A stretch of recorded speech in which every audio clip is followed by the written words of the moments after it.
I mean, probably. I don't. I think there's. He said the best. He said the best. I think there's. I don't. There's probably been better weeks, but this is a good week of new releases. Like I can appreciate that. It felt like the best week of releases we've recently had. Yeah. I'd agree. I'd agree with that. I don't think that's true. Well, there's been a lot of weeks where there's like one or two albums or releases that are big, and then like everything else is kind of like. Well, let me not diminish anyone's work, but like there's one or two like big releases. This is one where I think there was a lot of just good music that came out. Yeah, a lot of my favorite artists came out this week. Oh, but that's just me. Really? Well, now I can't wait to new releases to see. You mean? Well, just like two that I talked about a lot, but that's fine. Who do y'all miss the most right now musically? Like who do you have the hope that will still release music? Don't say Rihanna because it's not happening, you guys. I already know mine. It's like for the past few years, it's been the same guy. So here's Isaiah Rashad. I mean, it's pretty simple. Am I allowed to say Frank? Am I allowed to say underground act Isaiah Rashad? No, absolutely. Isaiah Rashad. Oh, that's the y'all. I don't know. Avery, what about you? I don't think it's appropriate to say Frank Ocean because it's just the timing. I know, it's just he never comes out. I guess Kendrick Lamar, but I'm just like really excited to see what he comes out with because that Leak song was great, and then I see pictures of him like shooting a music video. I'm excited. Yeah, honestly, I feel like I've been considering myself a realist with this. Like I expect Drake. Because Drake said he was gonna come out by summer. Summer's ending officially in like 2 weeks. Wait, so you missed Drake? You missed Drake? No, I said I feel like there's no one I miss. I feel like there's I'm a realist. Like there's just I expect albums to come out soon. I expect Drake. I hope J. Cole will release something soon. I'm just happy SZA put out something. Like that was nice to get. That was nice. And I've accepted that Rihanna's not gonna come out with new music. I don't think Kendrick is either. I miss Isaiah Rashad, and I miss these are all my stands, all people I stand. But I miss Joey. I want an album from Joey Badass because it's been a while. Like an album. When's the last time you put something out? His last time was 2017, but Isaiah Rashad's the biggest because his was 2016. Like it's literally been 4 years. Today I was like, he'll come out in 2-3 years. It's been 4 years and he still isn't out. Yeah. No singles. Oh, he had that single that was fake, but. And low-key Jid, just because I want to come out again. Oh, Jid, yeah. Well, Spillage Village comes out like last year. Yeah, but I went. Spillage Village comes out next week. That is true. That's true. On the topic of good music, you guys, welcome to another episode of the 97 Demo Podcast, where we bring you the latest in music news, headlines, and a whole bunch along the way. I'm one of your 3 hosts, Nnamdi Agwanwu, joined by Noah McGee and Avery Dwell. Hopefully by now, if you've been returning, you can connect our voices to our names. But in case you can't, that's who's here. Gentlemen, how's your week's been? Well, first, before we do anything, I think we should just say rest in peace to the Honorable Judge Ruth Bader Ginsburg. I feel like we should get that out. Huge loss this weekend. Sending condolences to their family. Legendary figure, will be missed. Now, beyond that and kind of the dark news that we've had this weekend, how is your weeks? It's honestly been pretty awesome. Twitter was amazing this week. Twitter was pretty amazing, actually, this past week. For the NBA? Pretty simple, yeah. Clippers lost. That honestly was like the best. That might top Twitter moments this year. I'm not even going to lie. That was pretty freaking incredible. I stayed up pretty late. I'm not going to lie. I stayed up till like 2 o'clock in the morning just looking at tweets. It was pretty bad. It was freaking. I remember I woke up and y'all were still sending tweets. And I was like, what is. Freaking hilarious. So. I had a lot of fun with that. Avery? Ooh. I'm drinking Chick-fil-A. Sorry. It was a fine week. It was stressful, but we got through it, so, And that's what it is. Wait, you had a stressful week? Yeah, man. I'm at school, bro. COVID concerns, exams. Yeah, it's stressful. Stressful? Yes. Wow, we'll talk off camera. Off mic. We'll talk off mic. Yeah, off mic. All right, well, let's hop into the music. Let's start with the charts rundown. Over on the Billboard 200. This is exciting, you guys. I'm really happy about this. Detroit 2 by Big Sean debuted at number 1. It feels good because a lot of people didn't think he was going to debut at number 1, and it was a clear number 1 debut with 103,000 records sold and 93.6 million streams. So Really impressive start there by Big Sean. This picture is awesome. It is a nice picture. That wasn't that great picture. Yo, that should be the deluxe cover right there. I was just about to say, like, why was that not the? That would have been a good album cover. That should be the deluxe or something like that. Yeah, like, you should use that. That was clean. Yeah, but Ronnie got the top 5. Pop Smoke is still sitting at number 2. Y'all, this is like, I'm so happy. I don't think this is talked about enough. He's been on the chart for 10 weeks, and I think between the 10 weeks, I'm not sure he's even left the top 3. Like, I think he's been sitting at number 2 and just rolled at number 3 for a super, super long time. So, 2 good albums. Happy to see that. Tattletales by 6ix9ine at number 4. At some point of this projection cycle, it was predicted to go to number 1, and the predictions just kept on falling and falling and falling. Ultimately, 53,000 records is what he sold first week. And Folklore by Taylor Swift, after 6 weeks at number 1, falls to number 5. So guys, what do you make of this? We've had a couple changes this week to the top 5. Finally. I just find it funny how 6ix9ine is it's not number 1. I just like that. I don't know. I just like that. This is higher than I thought it would be. It is high. I'm surprised it's actually over Folklore, surprisingly. Yeah, that's actually pretty surprising. Well, I think now that I understand how much stan culture and social media plays into Billboard chart placements, I think Taylor Swift fans were just trying to get it to 6 weeks so she could tie the Beatles record. Like, I think that was a concerted effort by that fan base to do that, and they just stopped. And that's why it dropped the way it did. But 6ix9ine is just really interesting because what do you do? That's a good point. When your career relies on being viral and you slowly are fading in your virality, you're not viral anymore, Well, I think he's viral. It's just people don't listen to him. He's listened to because everything other than his music, it's his other social media antics. But do you still think people are listening? I don't feel like people are looking for 6ix9ine the way they were before. I think if 6ix9ine does an interview with Breakfast Club or somebody else, people would listen. I still think he's viral. It's just his music isn't viral. If anything, the real question is, would the Breakfast Club and other reputable organizations do an interview with 6ix9ine? Oh, I don't know about that. That's really point. what That's a good point. So that's a good point. Maybe there's a reason he was going on Logan Paul's podcast and showing up on the Nelk Boys channel and all this stuff, maybe those places weren't taking him, so he had to go. Not that it's a step down or anything, but just a different audience with totally different crowd, audience. Totally different audience. Yeah. So. Yeah, no, exactly. I definitely agree with you with the music thing, though. It's not viral in terms of the music. Yeah, I agree with that. Absolutely. Any surprises on here for you guys? I'm trying to look to see if there's any big new debuts. And nothing really is nothing really popping out this week. I know Big Sean was kind of a big heavyweight. A lot of his songs hit the Hot 100, but at least on the Billboard 200, it seems pretty solid. Pretty solid. Pretty standard. I love one day. I want us to just look through the bottom 150 of the Billboard 200 because I'm always impressed at you can tell if an album was a quality album because it will just be sitting in somewhere in the hundreds here for months. You know? That means people are just steady listening. Yeah, exactly. This is random, but this car and this Young Dolph album cover, he gave it to some fan in South Dallas. He, wow! Just gave the car away. This is random. I just saw it on Twitter. Is Young Dolph? Young Dolph's from Texas? I don't know. Oh, I'm not sure. Is he Texas? Where is Young Dolph? I thought he was from Florida. That's a good question. But Texas, anyways, Florida. Sounds about right. I saw that car and I was like, dang, that's not tweet the other day. But anyway. For our audio listeners, it's a blue and orange Lamborghini from what it looks like. Yeah. Yeah, but that was random. I don't know. Just random thought I had. No. That's cool. No, okay, cool. Over on the Hot 100, I had to stall because I was, technical difficulties on this side. But WAP returning to number 1 after 5 weeks on this chart. 4 out of those 5 weeks, it's been number 1. So kudos to that song.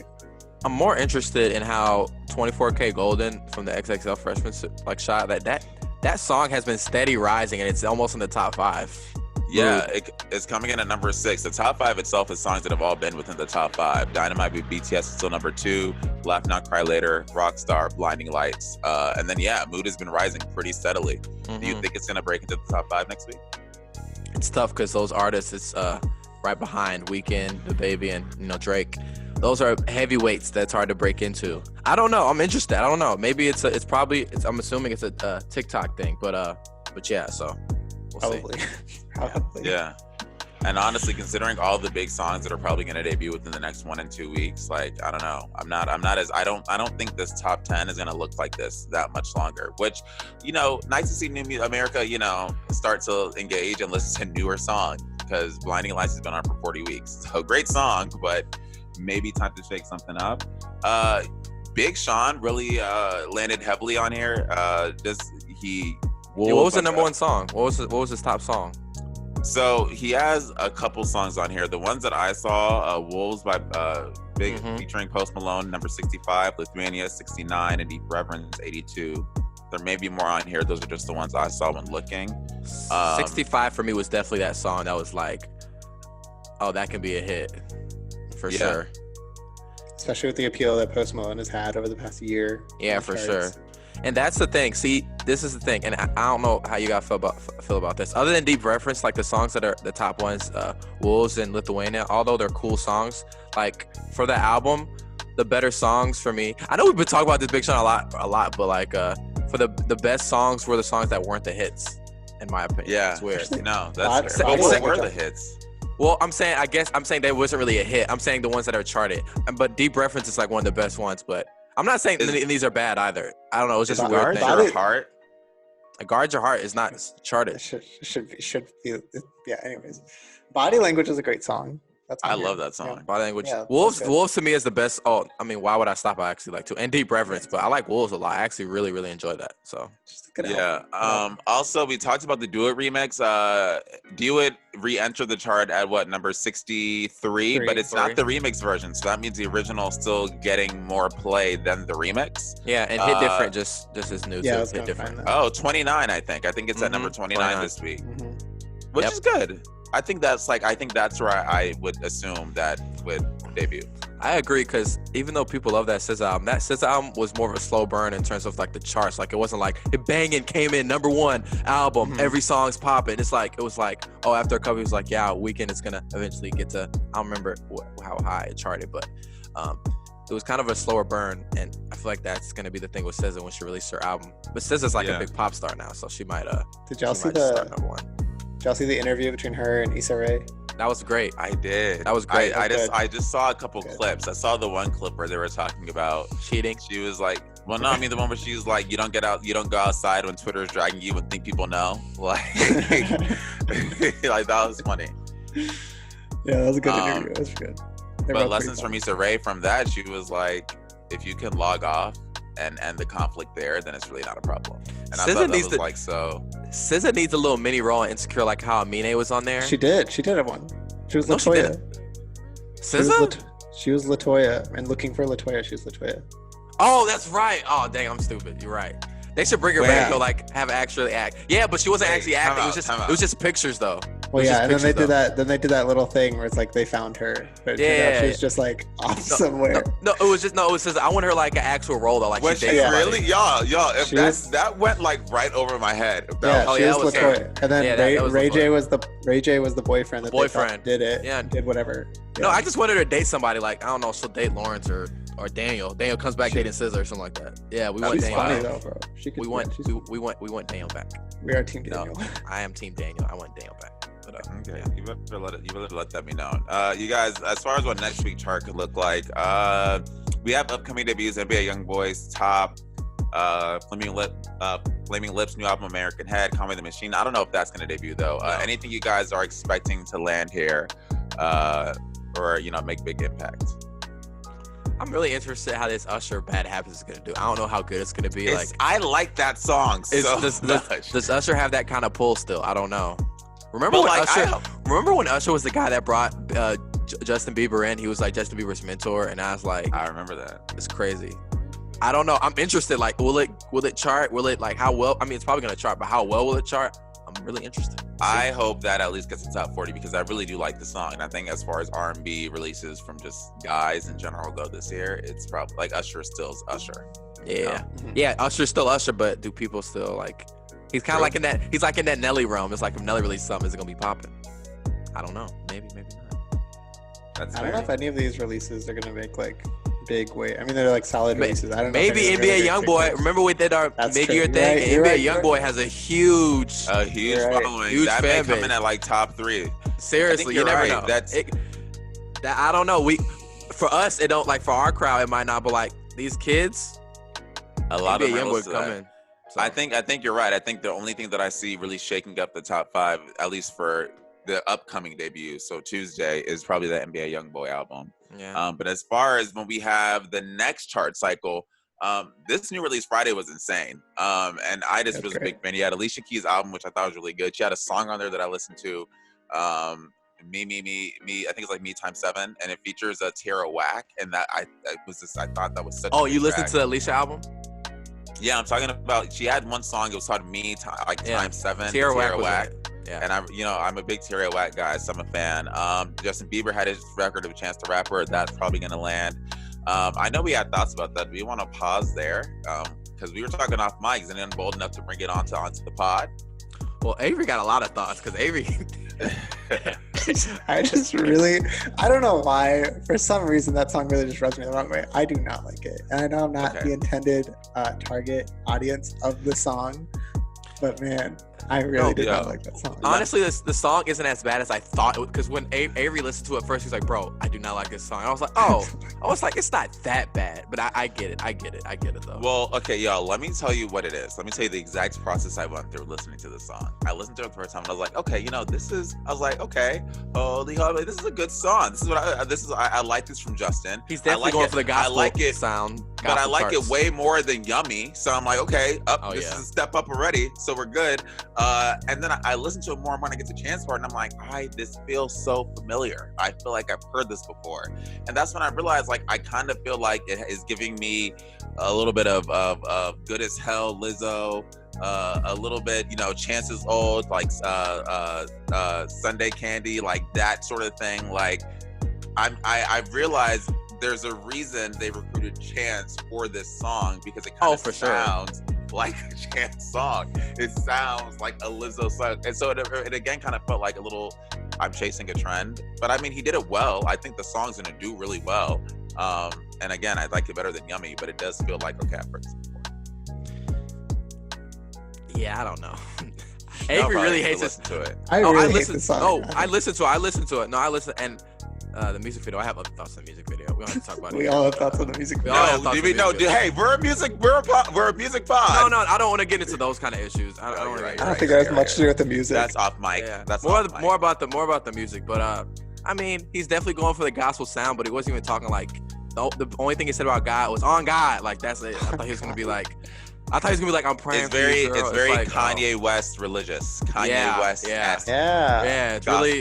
What was that? I don't even want to compare it to Sunday Candy, because I love that song, and that song's like a very endearing song about Chance like writing to his grandmother, and this just seems like a desperate, like, let's get on the radio. Let's get on the gospel radio. Exactly. Yeah. Let's have Yolanda Adams shout us out in Atlanta. Literally. Yeah, it's like live adding things. So Spotify has like the new music Friday playlist. Like, I'm live adding songs that I know I've been listening to. I don't know because on Spotify. Oh well, yeah, you haven't joined the superior platform. We apologize for Noah's negligence. Exactly. Unfortunately. But because there was also some tracks that I was a big fan of. For one, y'all know that song by Moneybagg Yo? Y'all know that song? No. That's not y'all. Didn't I put one? No, I put another one. He had another song with Black Youngster on here, Code Red. Well, because they just released. He may have come out with a record. They just came out with the album together, right? A project together, right? Yeah. It's a song. Oh, it's just. But like Said Some, he had a remix with City Girls and DaBaby, and I like that a lot. That was one of the few remixes that I like more than the original that have come out this year, because there's not that many. Yeah. Not that many. But you guys, really quick, tell me what your favorite. Tell me what your favorite releases were. I'm gonna take it before Noah takes it. My favorite release of the week were my new favorite artist, Baby Keem. Just discovered him this year. Probably like around That's what this episode February, March. Literally. I keep telling Noah, I've become like a Baby Keem stan over the past few months. And man, these two new songs, Hooligan, starts with this like amazing piano. Oh my God. It is so good. It is so good. I'm on the Baby Keem hype train. Oh yeah, I'm definitely on the Baby Keem hype train also. Okay, Avery, you just want to steal that from me. I'll steal something from you. Well, I have the audience, obviously, Brent Faiyaz, Dead Man Walking, which is just like, oh, that was good. So good. He just don't miss, honestly. Like, I honestly don't think he has a bad song. But Mrs. Whoever by Saba, that's the only song. It's Mrs. Whoever. That's between those two songs. That's my favorite. That's my favorite though, Mrs. Whoever. I agree. So, I love Saba. He did a great job. And then, did you guys listen to the Slow Tie song, "Feel Away" with James Blake? I did. No, I did. And I liked it because I just listened. I was listening to it on shuffle, and this came up, and I was like, "Is that James Blake?" And James Blake is like Anderson .Paak, where just anytime you put him on something, and it's gonna go well. Like he doesn't miss with his features. Oh yeah, so I always say Anderson .Paak is a cheat code. Like he's like always. He had the song with Busta Rhymes that came out this week too. That's pretty good. Yeah. Y'all gonna clown me if I say I liked the Money Mouth song with Tyga and Sweetie? No, I like Sweetie. No, why aren't you making eye contact? I mean, I haven't listened to it. I can't even say if it's good or bad. I don't know. I can't even say if it's good or bad, so I don't know. There's like a couple Tyga songs I kind of like, but yeah, so. They both can be good. Yeah. So. Okay. Yeah. Good little release week. Good little release week. I do think some of these singles are gonna hopefully shake up the top 5. I think Alicia Keys will. But we're not, and even if they don't, Alicia Keys is another one. I'm interested in how she does. I'm interested in how she does. I feel like she still does pretty well. Like I'm just interested. Is it gonna be like number 1? Is it gonna like, I don't know if does it have that kind of. I'm really interested. I don't know. Yeah, and one of the things we talked about charts so much on the pod, but also I think these are just going to be good projects in general. Oh, yeah, and I think they're all great. So really solid week of releases. Really good week of releases. Exactly. Okay, well, let's go ahead and get into headlines then. I wanted to start with the Versus one because we talked about that last week. Gladys Knight and Patti Labelle. Basically, Versus effects, man. They had their best career streaming weeks following their battle. They more than doubled their U.S. streaming totals. So cool. They more than doubled their U.S. streaming totals. And for the reason why, one, grain of salt, because I don't know how big the streaming totals were before, but still, like, doubling that, new base, more fans, more listeners, I think that's great. And that's what I think the best part of Versus is. Like, these artists are getting to show their work, the best hits that they have, to a new generation that may otherwise have not been familiar. They had, like, at some point 500,000 people right around there listening to this, you know? Yeah, honestly, at this point, Versus, like, anybody that put on, people are gonna just, like, watch, because, like, obviously Versus is, like, this just shows that Versus, like, transcends, like, all demographics and all age groups. Like, young people are listening to it, older people, people in their 50s, 60s are listening to it, people that listen to these people actually when they were out, and then people like in between their 30s and 40s and stuff like that. So it just shows that Versus has that reach between all the demographics, which is really cool. It's just smart business to go on Versus at this point. Like, it is, and that's why I really hope it grows. I hope it becomes it is a really quick, like, if you want to get your streaming numbers up really quickly, just do Versus. I mean, for real, because it says Patti Labelle, she got 2.2 million streams in the 3 days following the Versus, compared to 1.4 million streams from before. And also Gladys Knight, she had 1.9 million streams. So I mean, that's like, kudos to them, like I'm glad that they get to hopefully collect some more change and get new fans. Yeah, and it's so cool to see, like, two icons and two legends, like, excel in streaming. Yeah. Icons. See them excel in, like, streaming and, like, a new way to consume music. It's pretty cool. Oh yeah, it is really cool. Yeah, especially considering back when they was selling albums, they was doing it, without the benefit of, like, streaming. They were actually selling. They were songs. selling albums. Amazing. You guys, over to TikTok, we always have to talk about TikTok because it does impact music, and we're a music podcast. We will play with news sometimes. Hey, I don't know if you know this, Mizzou has a. Hey, I know. I have it on Safari, not on. Anyway, but I'm beginning to talk about it. So Trump administration, I'm shocked. I didn't think they were actually going to do it, but they have officially they're banning downloads of TikTok and WeChat. Effective, I believe, this Sunday. So what's tomorrow's day? Is that the 20th? Yes, September 20th. And basically they've said that there's national security concerns over the two apps. There was originally said, if TikTok agrees to a full sale of its U.S. operations, they're okay with it. We thought that was happening because Oracle got involved. Oracle's a tech company. They got involved and said, okay, we'll do it. Trump and the president of Oracle, they are on good graces. So everyone thought, okay, TikTok's here to stay. But alas, it's not the case. So starting Sunday, you won't be able to download either of these two apps. I don't think it's going to impact existing accounts unless you try to do like an update or something, in which case. Yeah, so starting tomorrow, so when this episode drops, when people are listening to it, TikTok will no longer be available for download. I think that's interesting. I do think this will have long-term effects on the music part, because I think the appeal of TikTok is that it's always growing. Like, it's people were like, it was like, I mean, obviously it's super popular. People are gonna get on it every day. I don't know how many like monthly or new downloads they were having, but I'm pretty sure it was growing every month. And this is gonna affect a lot of people and the music industry, because a lot of these songs that are charting nowadays that are rising are coming from TikTok because they're TikTok trends. Heck, the top like 4 or 5 songs in the chart right now are TikTok songs. Blinding Lights is a TikTok song. Rockstar is a TikTok song. Give me another one. I mean, you can still like go to TikTok .com. Like, if you don't have the app downloaded, if you send someone a link, like, look at this TikTok, it takes you to a web page. Oh no, yeah. So I'm wondering if that is going to be a way that people consume it. I think it's just like a Flappy Bird situation. You're going to get blocked out. Yeah, but my thing is, I really don't think you're really gonna see the impact of this until if they need to do some kind of update. Will they be able to? Like, if this isn't resolved. And a lot of people don't know what WeChat is, but like, just when I went to Beijing, WeChat, imagine one app that is used for everything, like maps, paying for things, talking to people, ordering Uber, like literally used for everything. So not really big in the US, but way bigger in China. I don't think it'll have an immediate. Oh, sorry. Go ahead.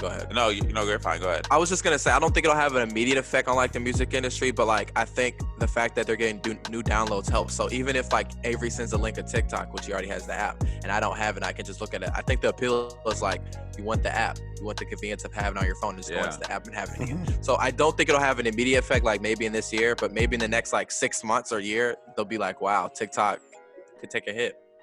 We'll see. Yeah, so I'm expecting some sort of lengthy court battle. I actually saw today that some TikTok creator said she was going to sue the Trump administration over this, because a lot of, and they have a case, because some proponents of TikTok say this is unfair. You're singling out TikTok just because it's Chinese owned. What about Facebook and other social media platforms that harvest the same amount of data?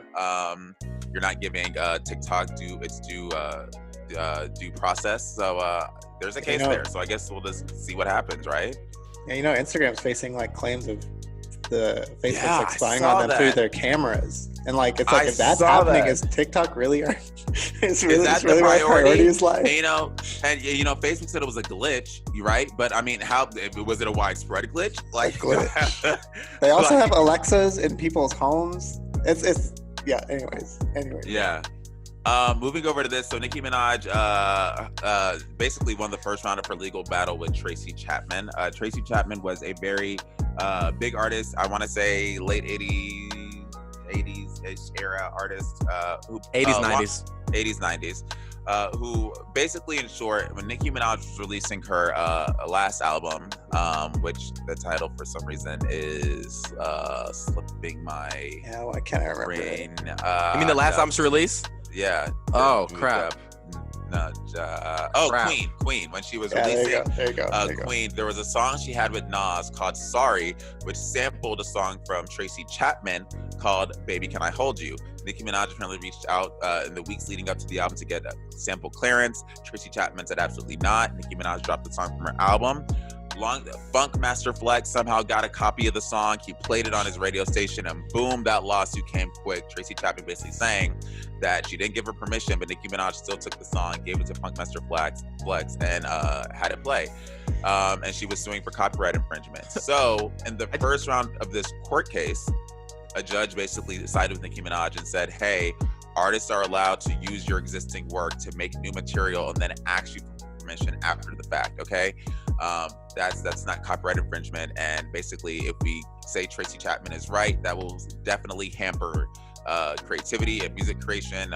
And yeah, so it was actually a pretty big moment that will be felt throughout the music industry for times to come. So kudos. Yeah.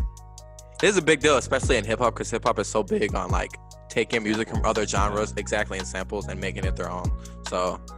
And this is just another case on a long list of them that happened over the past decade.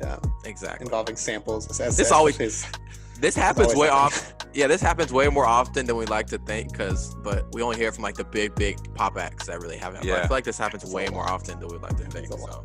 Oh no! What was you want to talk about the importance of getting your samples cleared beforehand? You remember what was the Juice WRLD song that sampled? Was it the U2 song? Right. What you're talking about. Yeah. But I don't remember the exact song. They didn't. Oh, Lucid Dreams. Lucid Dreams samples the U2 song. Yeah, and that was a big song.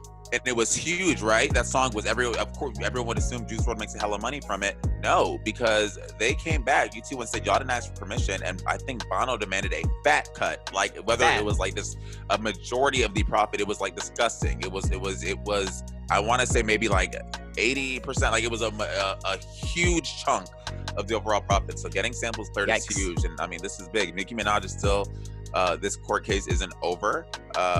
She's still, like I said, that record still leaked out over the radio. So part of the lawsuit is basically her accusing Nicki Minaj of distributing the song over radio. So we'll have to see what happens there. But at least one part of this is closed. Yeah.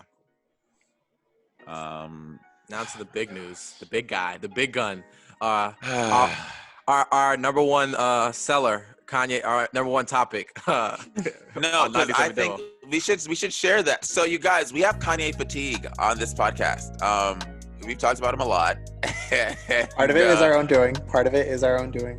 Part of it is our own doing. You know, when we talked about graduation last week, I'm not sure we could anticipate Kanye leaking over 100 pages of we should have though. We should have been like, we should have been. We should have pissing on a Grammy and just going on another Twitter rant and breaking non NDAs and stuff like that. And doing all kinds of, probably facing even more lawsuits than he breaking made. all kinds of non-disclosure agreements and stuff like that. We didn't know.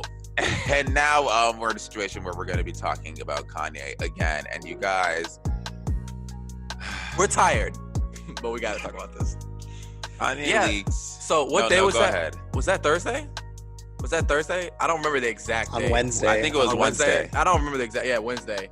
Kanye basically started, posting pictures randomly. And people are like, oh, but if you go down, and it's hard to go back now for our audio listener, whoever listening want to go back to Kanye's Twitter, but he just started tweeting pictures, and people are like, oh, okay, Kanye's just doing some stuff. If you look closely, it says Def Jam Island record deal. Literally the page is coming, 114 pages of it exactly. And basically he's leaking all these these contracts, which is illegal, I'm pretty sure, and peeing on his Grammy, among other things.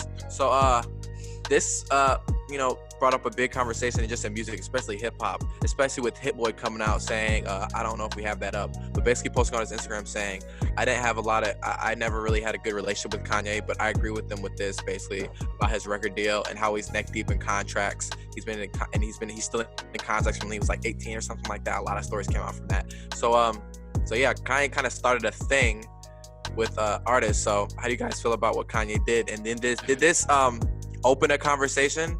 Or is this more about Kanye just complaining about, what's going on with him? It's tough, I know. I think it is absolutely both. I think Kanye is bringing this up because, again, like Kanye is not benefiting right now, probably wants more money or whatever. But I do think it's an incredibly important conversation that we see time and time again about the nature of the music industry, how it's kind of very exploitative. One of those. We get it. Using them. One of those. It's very much using them, and it can be hard. Music ownership, I think, is incredibly important personally, and a lot of artists just aren't afforded the opportunity to do that. And I think that's what this boils down to. Artists pouring in a tireless amount of work into their work, into their music, and hey, labels also putting millions of dollars into their music. And the question being, who has the right to own this? One important thing in this and the contract that was leaked is that Kanye doesn't own his masters. It says, I think one of the last things in this article, it says that he signed to Rockefeller Records. They own his masters for perpetuity. Perpetuity means forever. Yeah. Apparently with his 6th and 7th albums, which includes, I think, The Life of Pablo and whatever came after that, after 20 years after they're released, 20 years after their release, he can try to buy them. Like, that's just insane to think about. And that's assuming he's made back all the money that was paid to him that he took out from the label to create the project. So yeah, this is there's a conversation here.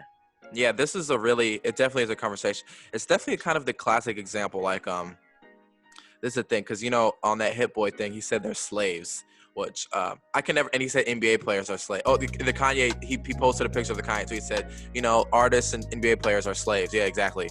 And I'll never say that because I can never compare artists who are making a lot of money to slaves when they weren't making any money at all. They were not being paid for their work. So I will never compare them that. Are they being exploited? That's another thing. It's really a slippery slope, especially with the music industry, because these artists are coming in, want to sign a deal because they want to make money. That's the goal for a lot. That's success for a lot of artists these days. You know, I mean, making a lot of money. And the thing is, they don't. It's like they're signing a contract, so they're making a legal agreement. But then the thing is, and the music industry, they know that these artists are coming in wide-eyed. They don't know a lot. They might not have a lawyer. They have a cousin as a lawyer or somebody they don't know as a lawyer, and then they can get taken advantage of. So it's coming in like these artists don't know what they're like. They're making money, but they're being taken advantage of in this other way, and I don't think it's right. I would never say they're slaves, though. They definitely are being exploited, though. So. And so much of it, I feel, is just like you may see the aesthetic around being a celebrity and assume one thing, but it almost makes you ask yourself, like, I'm not surprised that Rihanna is not coming back to put out an album so quick. I'm not surprised. Assuming Rihanna isn't Rihanna also signed to Rockefeller? Is that her label? I want to say she's Rock Nation. Rock Nation Management. Right. Okay, well, this all the same thing. All kind of She signed though. She signed, and assuming she also had her own issues, and I don't think it was a record issue, but she did have an issue. I think it was an assistant of hers was stealing money from her or something. Oh, I remember that. Have my money. Better have my money. Yeah, that was the inspiration for that. Yeah, but like, it's just if you think about the fact that I'm sure Rihanna's making bank with Fenty and Fenty Skin and Fenty Beauty and the lingerie line and all that. If you're in a contract like this where you don't own your music that you're gonna release, what's the incentive to, okay, I'm gonna get $1 million, maybe $10 million to put out an album, have to spend $5 million getting it cleared and actually, you know, creating it, and then have to, you know, go on tour to pay the label back and work a grueling schedule for the next 12 months. It's like, that's the thing too. Like, it's so crazy now because, like, I hear this all the time, but like, why would artists nowadays even be signed to like really? Serious? But then like we always hear like, why is Drake and Kanye signed to these labels and stuff like that? Like, why they're such huge artists? Why is Beyonce signed to a label? But the thing is, they are neck deep in labels. Beyonce came in when she was like 17 or something like that? She's probably neck deep in contracts. Seriously.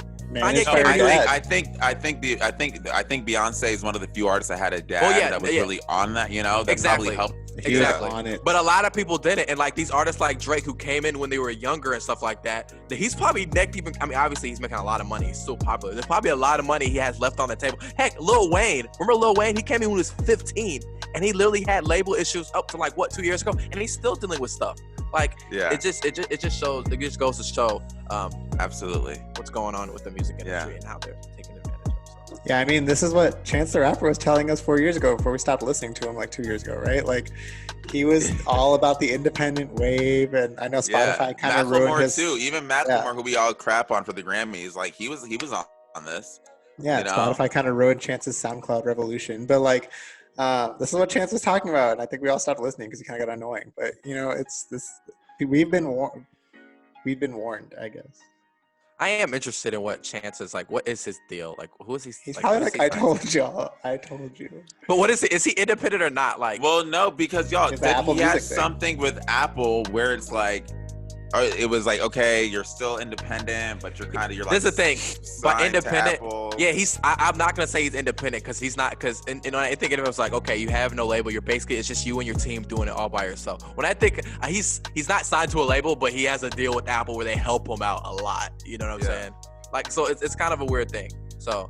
Yeah, Drake kind of have a thing like that, or Kanye. Didn't they do something like that where they just released something on streaming services for like one album? Remember Kanye did that? I think they did something like that, where it was like they were streaming it. So I don't know if Life of Pablo was that, but there was that Frank Ocean thing where he came out with Endless just to get out of that Def Jam deal. Yeah. And then he came out with Blonde, which is like, oh, this is my real project. You know what I mean? So. Oh, and like, that is a thing. That is a thing. But yeah, other insights in this Kanye contract, he goes over budget a lot, arguably by hundreds of thousands, which, I mean, why are you surprised? And he when he's recording his albums, just spends bank and does things like, which we know, like, right? He went to Paris. He had his cruel summer movie that he had to do beforehand. He like builds ranches, like, so I don't think anything else is really surprising. It's just the thing with Kanye, like, I don't think anything he's saying is wrong in terms of artists being exploited and him having problems with his record company. Like, I don't like doubt any of that. It just all feels like, coming from Kanye, it's all just for him. Like, if he's okay, then because then it's the thing, it's like, well, Kanye, don't you have artists signed? Don't you have a whole label? Don't you have good music? Don't you have Tiana Taylor and Big Sean? One of these deals, he got money from good music. So what about those artists? Like, what if they come up and say something? What if Tiana Taylor was like, I don't know. Who did I was I talking to you guys about that? I said Mace. Mace said, like, well, Kanye, like, he had his Instagram post, and he basically said, Kanye, like, you clowned me when I left the music industry at the peak of my career to, like, follow God and become a pastor. Like, you doing this now almost feels like pot calling the kettle black. You know, like, you were part of this, you know? So that's very fair. And I think all of this under the backdrop of Kanye running for president is just, it's all very murky and very, very, it's like, you know, it just feels like he's doing it for Kanye himself. Fire. Yeah, can we put out one Kanye fire before another comes up? You know, is that presidential fire out? I mean, look. Apparently he's out. I mean, in an interview, he said he's out. So I saw something. Isn't he? I'm pretty sure he's on like one ballot. He's on a ballot in some random state. I'm serious.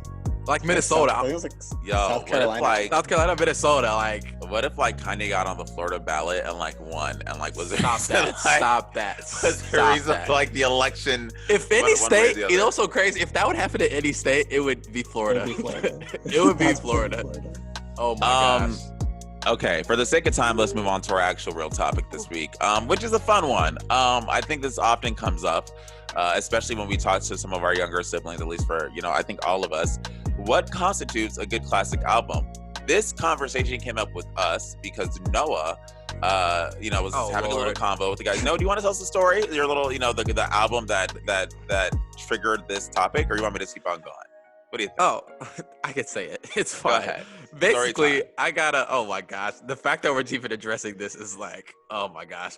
But I just was on social media and I saw a guy post something, say, "Views is a classic album," and I was like, oh, okay. I was like, why is it classic? The response was the songs, the content. He's just it's just great, man. He's just doing it, man. It's like, oh my, the songs, the content, every song's good. I'm like, okay. I don't think Views, for the record, I don't think Views is a great album, but for me. But I was like, okay, why is it a classic though? He's like, bro, the songs, man. One Dance. I was like, okay, that was a pop song. Why is it? It's just, and that kind of spawned the conversation of what makes a classic album. Obviously, this is like a super broad convo that could like go on for like years, and it's never gonna get like, you know, defined like in this box. But it kind of just brought me the question of what makes a classic album. Is a classic album something that everybody has to agree with? Do people have personal classic albums? What's the difference between a cult classic and like a classic that everybody deems classic? So it kind of just wanted to bring this conversation to the podcast, you know, and see how we all felt. So, and I feel like before we even start, we should give a big disclosure of, you know, we are late 90s babies. So when we're discussing our classic albums, you know, you have to keep that in mind. I'm not giving you Rakim or Raheem or Raekwon or like Tupac or like I don't like they're classics for sure, but like I think within our context, you're gonna get what you're gonna get. So let's pepper that in first. What's the oldest album I put in this for our audio listeners? I made a little like quick like Lauryn Hill. Lauryn Hill, right? No, Nas, Illmatic. What year? Like 97. Lauryn Hill was like 96, right? And then Nas. Lauryn Hill was like 99, 98. Really? Yeah. Miseducation. When did Mad Villainy come out? 2004. Okay. I'm pretty sure 2004. Yeah, Miseducation, Lauryn Hill came out in 1998. Mad Villainy came out in... Illmatic's like 97 then, right? No, Illmatic's like 94. So yeah, Mad Villainy 2004. Okay. Yeah. So painting a picture, to start this, we had to ask ourselves, what are our classic albums, right? So we have a lovely montage here Avery created. And just some of the albums that we decided are our classics. We had Forest Hill Drive, My Beautiful Dark Twisted Fantasy, and Lemonade. Those were Nnamdi's contributions to this list. We actually, I don't know what you guys did. I only contributed one because I thought we were just gonna do one. So okay, then so that means Avery did all the other ones. So wait, I want to guess yours. I want to get Illmatic. No, mine was Mad Villain. That was my only classic. That's the only one I put on. Anymore. And then Avery, I appreciate the taste, okay? Because Jay-Z, the Black Album, Good Kid, Mad City, Miseducation of Lauryn Hill, Illmatic. These are kind of clear-cut classics, right? And I guess the question is, well, what would make one of these a classic and an album like Views not a classic? And how can we justify that? I guess if in this subjective conversation, how do you define a classic? And I guess let's start, I'll say what my definition was for classic, because that's what was hard. You get a classic album two ways. One, it has to be a run-up. No one has a classic, in my opinion, on their first album. That's rare. I think Lauryn Hill's maybe the one and only. Nas is his first album. But I feel for the most part, there's like a run-up to your classic. A classic is typically preceded by really good work prior to. So Forest Hill Drive, this is something I picked as a classic. I know a ton of people disagree with it, but I think it's a classic because one, in J. Cole's discography, which was already some of the top rap albums when they were coming out in their respective years, he followed up two pretty solid albums with an album that was a storytelling album, cohesive, every song was good, and hit to miss ratio, it's not even close. So to me, it's a classic because it's going to be remembered throughout his discography and throughout hip hop, right? The genre itself, for times to come. I think the album came in a time where, 2014, trap was in full effect, mumble rap was in full effect. Like that was kind of the dominant wave at the time. And you had J. Cole come through with the storytelling album, a truly lyrical album, and achieve commercial and critical success with it. So it became a classic within the moment of itself. Same thing with My Beautiful Dark Twisted Fantasy. Within its specific time period that it dropped, it was different from what the norm was. It was cohesive. It was a storytelling album, painted a picture, and within that respective career, it was a run-up. 4 albums prior to that were great. So to me, that's what kind of makes those your clear-cut instances of classics. Great albums beforehand. The album that comes out, hit to miss ratio is nearly perfect, and it impacts the genre. The genre, that's the most important part. It impacts the genre within the respective time of its release. So that's what all of my releases, I feel, do. Avery? Avery. I don't know. Mine isn't that much of a long description. For me, it's more of a feel thing, right? Like, obviously, it needs to have no skips, and it needs to have longevity. But I don't know. I think somewhere in between everything that Nnamdi said, in between the lines, there's like a feel that all these albums have. They have like they produce a feeling inside of you. They're like a little nostalgic, even if they just came out, which I'd say like Good Kid, Mad City feels nostalgic, even though like it just came out, or even when it did just come out. I think a lot of Kendrick's albums do have that quality as well. I kind of threw in Drake here because I think I put Take Care in here because that's the closest thing he has to a classic, whether it is a classic or not. I think it's a classic. Debated. But I just threw that in there because I thought it'd be a fun discussion. But for me, I think it's a lot more like intangible things that you can't like quantify by just like saying like it needs to have this, and this. Like I think it's something like, okay, that's a classic, widely recognized or widely considered to be a classic. For sure. Okay, I guess I'll go. My turn. Okay, so let me just say this. I definitely think there's a different thing between everybody having their own personal classic favorite albums and like the widely acclaimed classic albums. Similar to, you would say, as somebody that's a sports fan, Avery's favorite baseball player is Derek Jeter. Okay, that's Avery's favorite, greatest baseball player ever, period. One and only. Is Derek Jeter a top 5 baseball player all time? I don't think Avery would even say that. Got you. Okay, I got you. So when I think of classic, I'm kind of gonna disagree with just little things you guys said. I don't always think a classic has to be something that's necessarily. Well, let me just say this: because I think sometimes people say a great album, especially with artists they love, and I get it. I love my favorite artists too, but I think sometimes people say just because something's great, it's a classic, which I think is something that sometimes gets a little it kind of blurs the lines a little bit. What's the difference?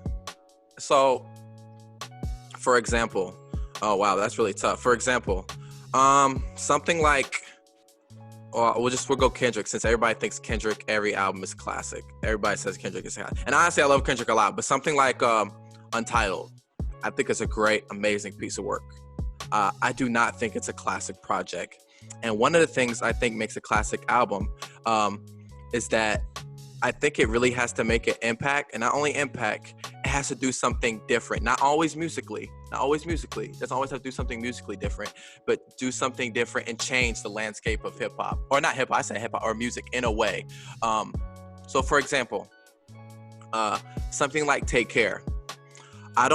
So in terms of like musically and like the beats on it or something like that, I don't say it was anything that was necessarily different, but I think something that really makes Drake special in a way was that Drake's style of making music was very, very, very distinct when he came out. And Take Care was really the biggest shift, because the album before he was mostly rapping, and Take Care was the project that was really kind of the perfect blending of R&B and hip hop, especially in the mainstream culture, that made it turn into a big boom, and Drake babies came out of that, which is why I think Take Care is a classic.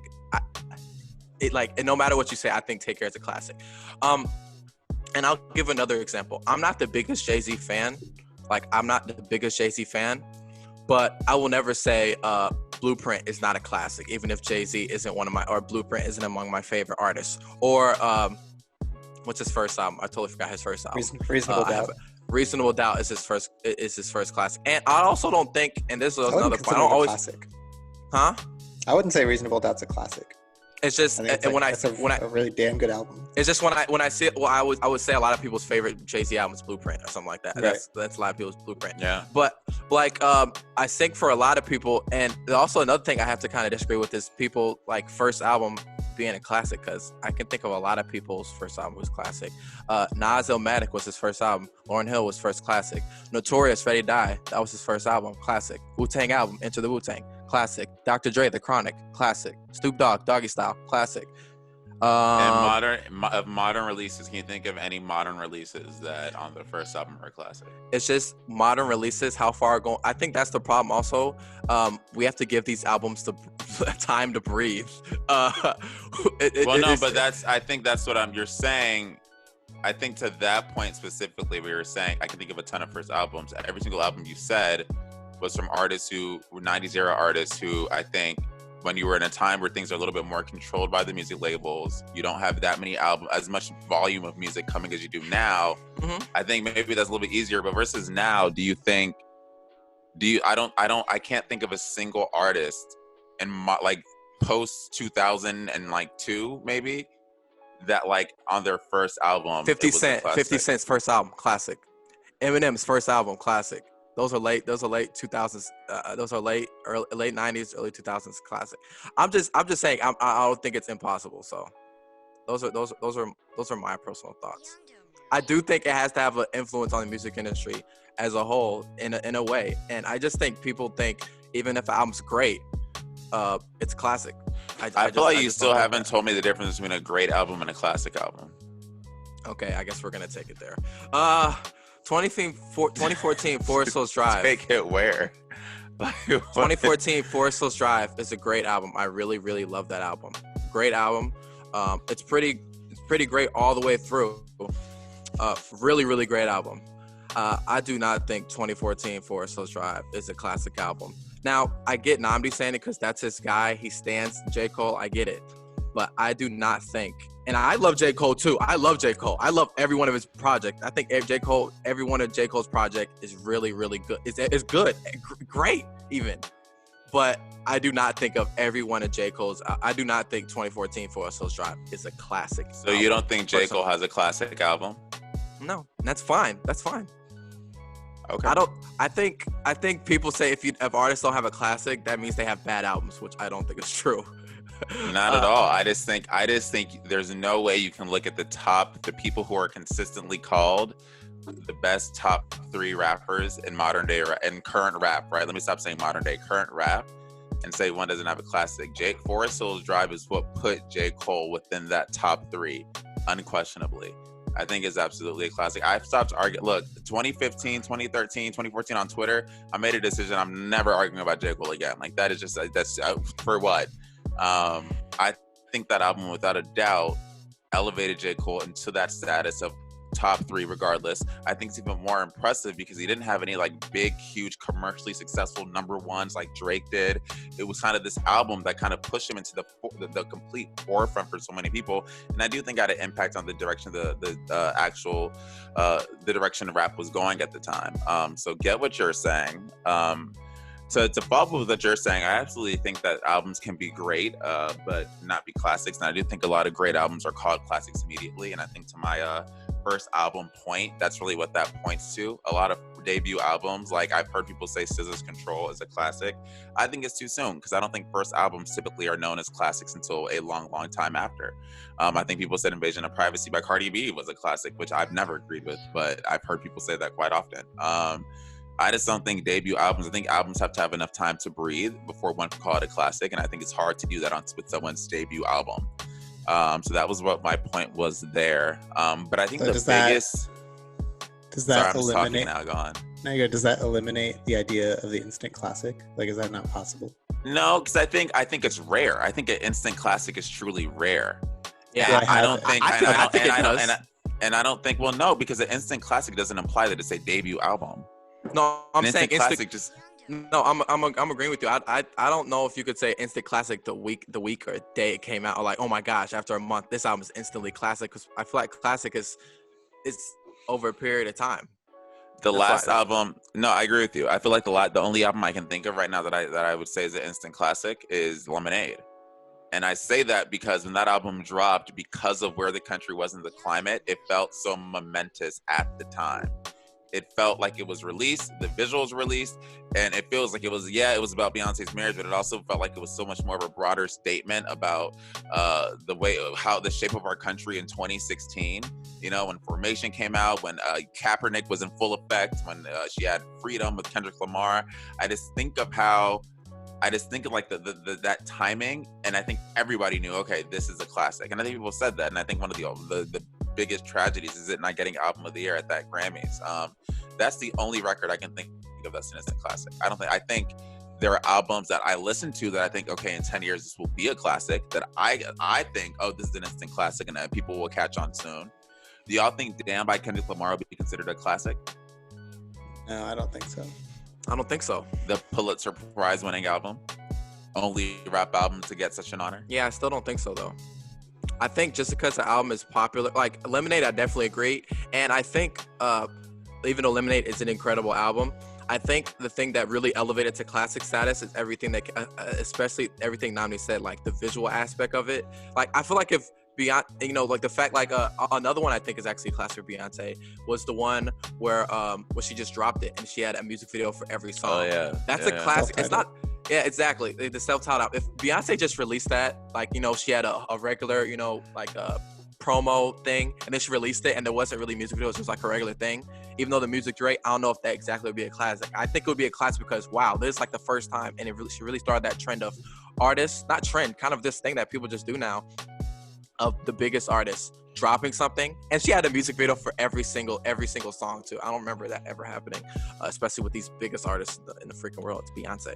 So no, I just have to ask you, and Avery, this is for you too, because, you know, Forest Hill Drive comment was, you know, took some guts from you. So since that's not a classic, what are the classics that you feel have come out post like last 10 years? Honestly, to me, there's only 2 undisputed classics. Oh, 3, kind of eliminate, like 3 that have been undisputed classics that have come out in the last 10 years. That's Lemonade, My Beautiful. Oh, and 4 actually. So Lemonade, My Beautiful Dark Twisted Fantasy, Good Kid, Mad City, and To Pimp a Butterfly. We can all point and look at those albums and see how they changed the landscape of music at a specific point in time. Okay, so I'm gonna cut you off here because I think your great classic point actually is in full effect right now.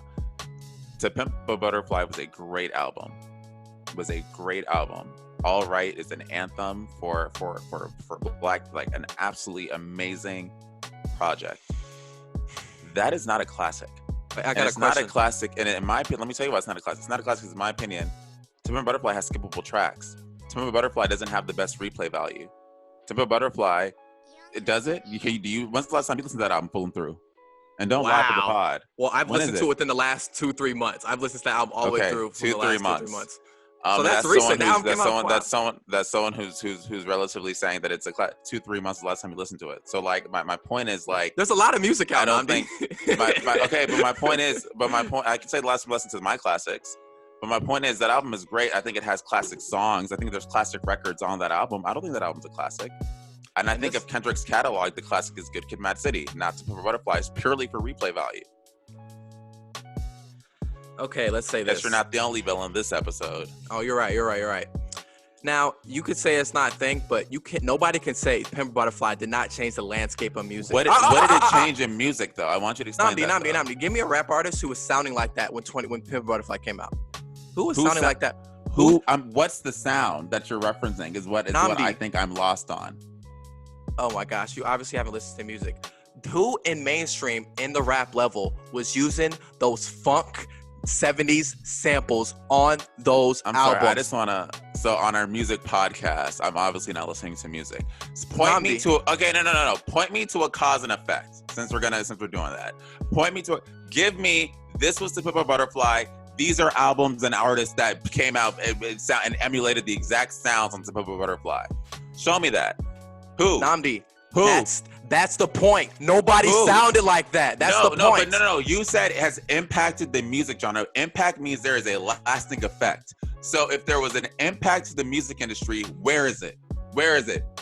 Oh my gosh. Where is the impact? Nnamdi. Okay. No, wait, Nnamdi. Are we really being serious? Yes, absolutely. I'm waiting for you to answer the question. Nnamdi, if you listen to my point, I'm going to be very calm and very straightforward. Okay. An album has to come out, has to have a really distinct thing about it, okay? Forest Hills Drive, while it was great, people loved it. Just because the album is... Hold on. And I'm going to get to it. Hold on. Okay. Forest Hills Drive, while it was great, popular. Just because the album sells a lot, just because it made an artist super popular, does not make it classic, okay? That was your big point about J. Cole. It thrusted him into the mainstream. I said it sounded different. No, that wasn't my big point with J. Cole. That was one of my points for J. Cole. And if you're going to reply to it, I would like you to reply to the part where I said it was different from the sound of 2014. Reply to that part. 2014, okay? You said it was different from the sound of 2014. Starkly that album, different. While it's great, the sounds are not just starkly different from albums that came out. You can find a lot of albums that use pianos and drums. There was not sounds different on that album that differed from a lot of hip hop. I think J. Cole's great. I love that album. I do not want to make it sound like I'm taking a crap on J. Cole. I love that album. But while it's classic, it's not. To Pimp a Butterfly literally had sounds that no one had heard, and specifically at the mainstream level. No one had heard before. Nobody had sounds like that. That's why when it came out, people were like, wow, this is what we got from Kendrick? Who's sounding like this? What the heck? This is a sound that nobody heard. That's why it was such a thing. And also, every album that sounds different is an instant classic? No, that's not true. Not true. And not only was it classic, it was done. Nope. See, you're not listening. See? I'm listening. Not everything that sounds different and everything is good don't have to be a classic. That was the thing where I had to think of sounding different. It sounded different. And it was done really, really well. If you look, and then there's also think of saying Good Kid, Mad City is great. If you look at a lot of respected, this is not even part of my point, but you're saying for you, it's not a high replay value. But if you look at the top albums of the last decade, The Pimp Butterfly was almost on every list, the top 5 album of the past decade, up there with My Beautiful Dark Twisted Fantasy and Lemonade. That's critical acclaim. That's critical acclaim. That's not listen. What you're saying, listen, that's not replay value. That's critical acclaim. Okay, got you. But you said, I think that's also a personal thing for you, saying it's not replay value for you. And that's I don't want. No, I'm saying, and you said also because I listened to it in the last 2-3 months. Nnamdi, there's a lot of music out. I'm not always listening to artists from the past 5 years. We're gonna say Graduation is not classic because we just started listening to it last week. That was the first time I listened to it all year. All the time. I'm listening to songs from Graduation all the time. I'm saying a big part of an album being a classic to me is me wanting to listen to that album constantly. Replay value. That's my personal opinion. Again, to Forest Hill Drive, what makes that album a classic in my eyes is 1, it is aged like fine wine. 2, it had the replay value. And 3, again, in 2014, a sound where the dominant sound of rap was going one way. It reintroduced lyricism and simple melodies and simple beats. That's what made it different. Wait a second. 2014, Forest Hills Drive reintroduced lyricism when Good Kid, Mad City came out before that? No, I'm not saying it. I'm saying in 2014, the dominant sound of 2014 was trap, and hip hop at least was trap, was mumble rap, was turn up music, and that was fine. That was great. We saw a lot of great music come out of that time. J. Cole's album was not like the dominant sound of that time. It was different, and in a time where that was being praised to at least the commercially successful mainstream, it feels like, hey, this is a simple album with the focuses on bars, that has great production, that was all self-made and done really well, that has cohesive storytelling. You just named things. To me, because that was not really the focus of that's not like the other records I think of from 2014. It made an impact on the industry at the time of its release, and I think that's part of what being a classic is. You don't agree with that. You've made that clear. Thanks. I'm just answering your question, letting you know why it's a classic for me. That's now fine. to your point about To Pimp a Butterfly, that's an album to me. To your point about great album versus is it a classic? To Pimp a Butterfly. If I look at Kendrick's entire discography and I pick the album that I feel put Kendrick into another sphere of artist, another realm of like true musician, and like this is really kind of highlighted his storytelling skills, his rap ability, everything. It's Good Kid, Mad City. To this day, that album is still on the Billboard 200. Replay value is there. To Pimp a Butterfly had an impact. It had an impactful song. It had an iconic record. I'm not sure that entire album, in my opinion, is a classic. And we're gonna be and we can agree to disagree because we're not getting anywhere. I know, I got you. I just saying this. I'm saying for you, I'm trying to get the difference between your personal classics and undisputed classics. I'm telling you. Hold on. Wait, because what you just said is inherently wrong. There is no such thing as an undisputed classic. This entire conversation is based off of your personal opinion. Everything we are saying here in and out is all subjective. So you don't have a difference between a personal classic and undisputed classic because you cannot make the decision. That's not true. That's not true. That's not true. That is not. There's no such thing as an undisputed classic. Any classic can be disputed. What are you talking about? I'm just saying, especially since we're really been talking about rap, okay? For example, Jay-Z is not my top artist of all time, like one of my favorite artists of all time. But if I would be dumb to say Jay-Z is one of the top 10 greatest, the best rappers, or greatest rappers. But Jay-Z's not my personal favorite top 10. Absolutely. He's not in my personal favorite top 10. So, for example, and also another point that albums have to sound timeless. Biggie or especially something like NWA, that's a classic. But it sounds old, which is fine. I think a lot of those albums you just named have aged very well. Okay, they age, but they sound old. Timeless means aged well. Of course it sounds old. They were recorded in the 80s and 90s. They're timeless in that they've aged very, very well. No, I'm saying that makes it classic. Well, no, timeless, when I think timeless, it's like it sounds like it could have came out anytime, which is why I think My Beautiful Dark Twisted Fantasy is awesome. I think it's timeless because it sounds like it could have came out anytime, and it's great. It sounds like it came out in the 90s, which is fine. It's still classic to me. I don't think, like, the point about the undisputed classic thing is, like, there's a lot of albums aren't necessarily my favorite or anything like that, but I would never say, oh, that's not classic. That's just me. So, but I'm confused. I feel the exact same way about Jay-Z. I don't understand that point. There's many artists that I may not be entirely familiar with that I still acknowledge are classics. So wait a second. I don't listen to Nas on a daily basis, and King Disease is one of my favorite albums right now, but prior to didn't. And of course, I acknowledge that Illmatic is a classic album. Like that's not. I don't understand. I'm saying that takes away from the point from saying that To Pimp a Butterfly, even just because I listened to it 2 or 3 months ago, then it's not a classic. No, you're holding on to a single point that was made out of the cascade of things that we've discussed afterwards. Okay. You said you have listened to it to 2 or 3 points. I said I think replay value is important. That's one of the many things you've said.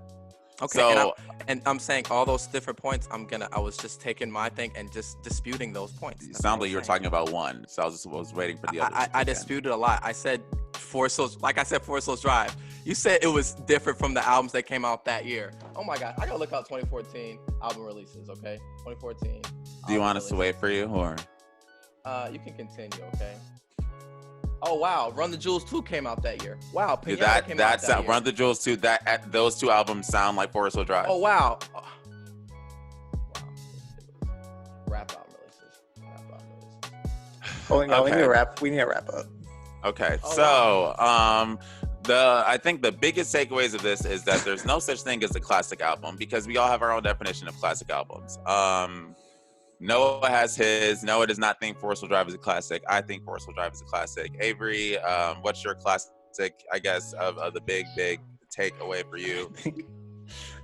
For the record, I think both of these albums are classics.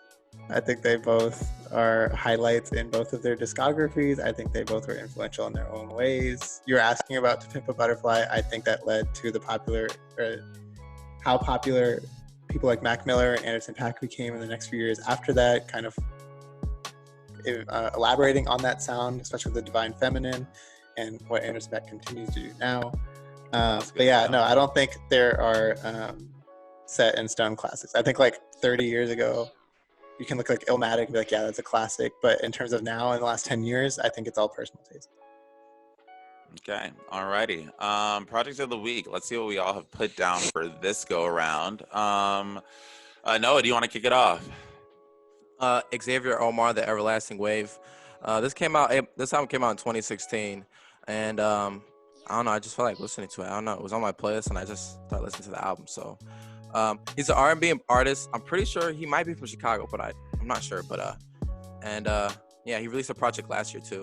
That's also pretty good. But yeah, Xavier Omar, The Everlasting Wave, good R&B project. I'll go ahead and go. We're talking about Detroit 2 a ton. I use Project of the Week a lot to highlight albums that we may have touched on in new releases, but I haven't listened to, so now I'm coming back to it. This album is really good, and I believe when it came out, I asked you guys, what would you give it, and a lot of us did like a 7. I'm giving this an 8. It's a bit, Guard Your Heart alone puts this at an 8 for me. There is too many songs on this album that I really love, between Guard Your Heart, Body Language, even ZTFO, Lithuania.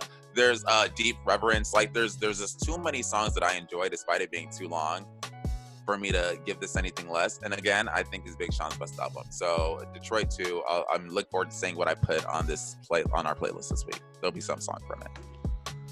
Yeah, mine is Anderson .Paak's first album, Venice. I think I'm a stan. Love that album. .Paak, and like, yeah, I don't think he's released a bad album. This is just like an incredible first effort by him. Is Venice a classic? Is Venice a classic? No, I wouldn't say. Or is it as a good album? It's a great album. Just a great album. There you go. Is Detroit 2 an instant classic? I would say no as well. No. I'm also looking forward to picking songs up from this album to go on the playlist. Okay then. So speaking of the playlist, make sure y'all tune into our Spotify or go to our Twitter page or to our Apple Music page, because we do have weekly playlists that coincide with every single podcast episode. Our 97 demos, they're about an hour of just great music. Last week was really good. Like I really enjoyed No Doubt. Who knows No Doubt? I think this is gonna be the best one. I think this is gonna be the best one though. Every week is the best one. Yeah, every week is the best one, but I think this is the best one, actually, the one that we're going to do. Actually, it's going to be the best one. I mean, yeah, there's going to be a lot of great records on here, so I look forward to seeing what we have there. But follow us on Twitter. Yeah. At the 97 Demo. Follow me on Twitter at Noah A. McGee _ At Namagwan, 2 N's, AMEGWON, right there for our visual listeners, visual watchers. And at Avery Dalal. And that does it for this week's 97 Demo. We will see y'all next week. We really look forward to talking about more great music. Be on the lookout for the podcast. And yeah, follow, subscribe, and share our stuff with your friends. See you next week.